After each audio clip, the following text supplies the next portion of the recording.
Costumes na gawa sa recycled materials inirampa ng ilang learners sa Dagupan City. Tunghayan sa report.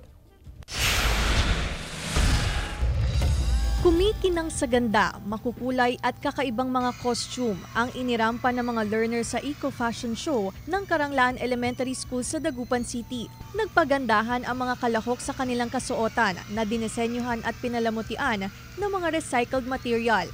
Mga pinagsama-samang CDs, plastic spoon, cups, paper plates, plastic straw ang ginamit sa paggawa ng mga kasuotan.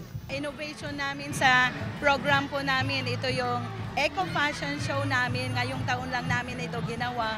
At yung mga costumes po nila, made of recycled materials po, lahat ng mga yan. Kaya maganda na nakita nila na yung mga recycled materials, hindi lang basta-basta itatapon, nagagawa din palang pang-fashion. Bawat kalahok nagpamalas ng kanilang tindig, galing at talento sa pagrampa. Napuno ng hiyawan sa venue ng rumampa na ang mga kalahok. Super colorful po kaya nakaka-catch talaga po ng attention.